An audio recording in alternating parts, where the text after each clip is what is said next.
മൂത്രമൊഴിക്കണമെങ്കിൽ അടക്കം മനസ്സമാധാനം വേണമെന്ന് വയനാട്ടിലൊരു ക്ലാസ്സിന് പോയി. +2 കുട്ടികളുടെ ക്ലാസ്സാ. ഫുള്ള് ഗെയിമായിരുന്നു. അല്ലാണ്ട് ഇങ്ങനെ അടങ്ങിയിരിക്കൂലല്ലോ.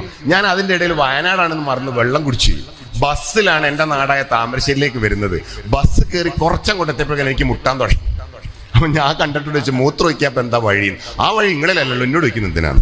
മൂപ്പർക്ക് തമാശ. നമ്മളെ അവസ്ഥ നമുക്കല്ല അറിയുള്ളൂ.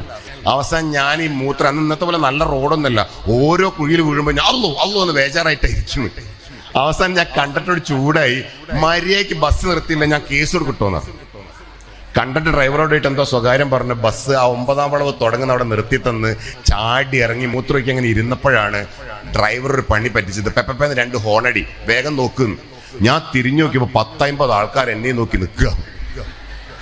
ഒരു തുള്ളി മൂത്രം പുറത്തേക്ക് വന്നതേയില്ല. അന്നാ എനിക്ക് മനസ്സിലായത് മൂത്രമൊഴിക്കണമെങ്കിൽ അടക്കം നല്ല മനസ്സമാധാനം വേണം. അങ്ങനാണ് എങ്കിൽ ഒരു കുടുംബം നന്നാവണമെങ്കിൽ, മക്കൾ പഠിക്കണമെങ്കിൽ, സന്തോഷം കിട്ടണമെങ്കിലൊക്കെ ഏറ്റവും അത്യാവശ്യമുള്ള സ്ഥാനം എന്തായിരിക്കും? മനസ്സമാധാനം.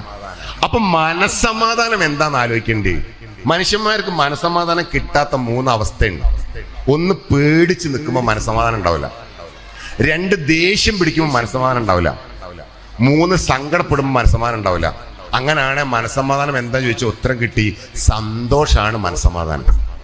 അങ്ങനെയാണ് നമ്മൾ കുടുംബത്തിലാകെ കൊടുക്കേണ്ടത് സന്തോഷം മാത്രം. അതെങ്ങനെ കൊടുക്കാമെന്ന് പഠിച്ചാൽ നല്ല മനസ്സമാധാനം ഉണ്ടാവും. എല്ലാവരും ഇങ്ങനെ കൈ ചുരുട്ടിപ്പിടിച്ചെങ്ങനെ, കൈ ഇങ്ങനെ മുന്നോട്ട് ചുരുട്ടിപ്പിടിച്ച്. ഞാൻ ഇവിടെ നിന്ന് എല്ലാവരെയും കാണുന്നുണ്ട്.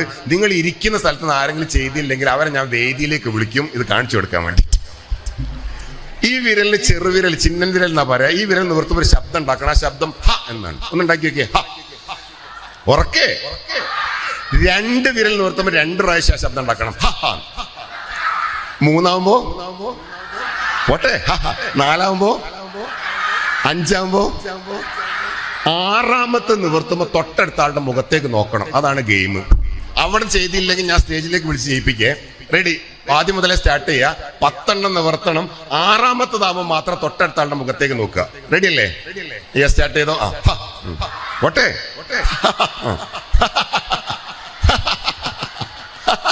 അടുത്ത ആളുടെ മുഖത്തേക്ക് നോക്കിയിട്ട്.